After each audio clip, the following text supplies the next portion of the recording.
Why hello, I'm Mother Goose. I'm credited with writing about every children's story in existence, and I'm not a goose. If you're a young mother, chances are you've read the same stupid stories and sung the same ridiculous songs over and over with your spoiled brat. And you've probably thought more than once, I could write a better story than this trash. well, now you can. How to write a nursery rhyme in 5 easy steps. Step 1. Be brutal. Everyone knows older kids like violence. Michael Bay's rich, but not many start them on a healthy diet of blood and gore at an early age. They wait till they're 4 or even 5. You don't want to raise a generation of wimps, do you? You'll want to get your child used to suffering first with accidental deaths, like in my poem Jack and Jill. 2 little innocent children walk up a hill to do their chores, and one of them falls down the hill and breaks his skull.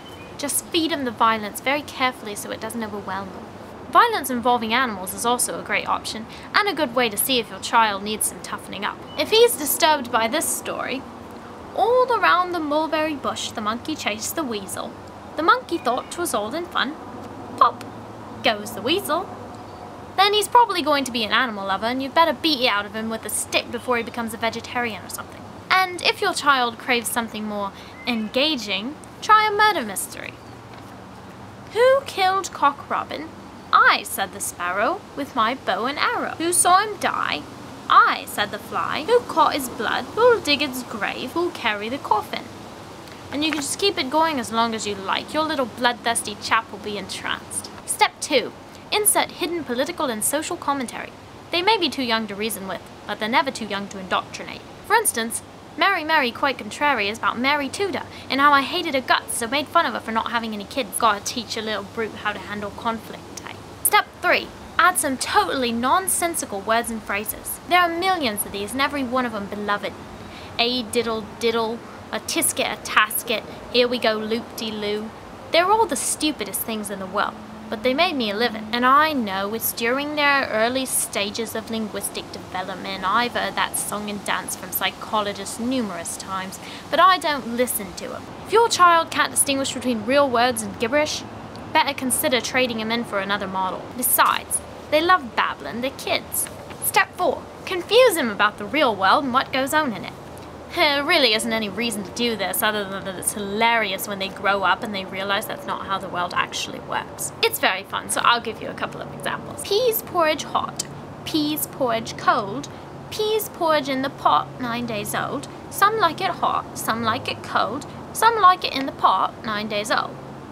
That'll be just a scream one day when he tries to eat porridge that's been sitting in a pot for 9 days. This one's another favourite.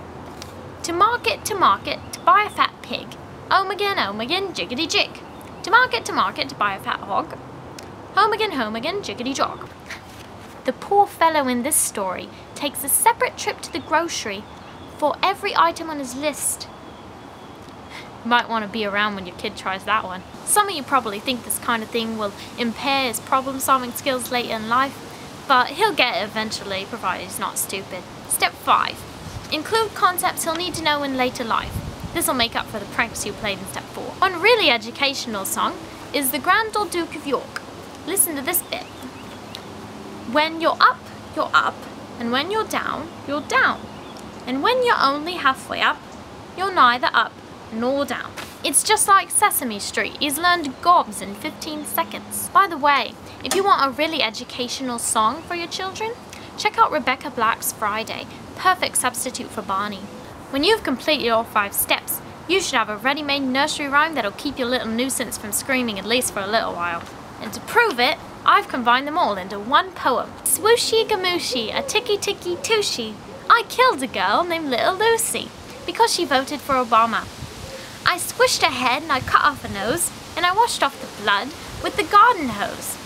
January, February, then comes March. You know what's great fun? Playing with a blowtorch. Especially if you're a communist.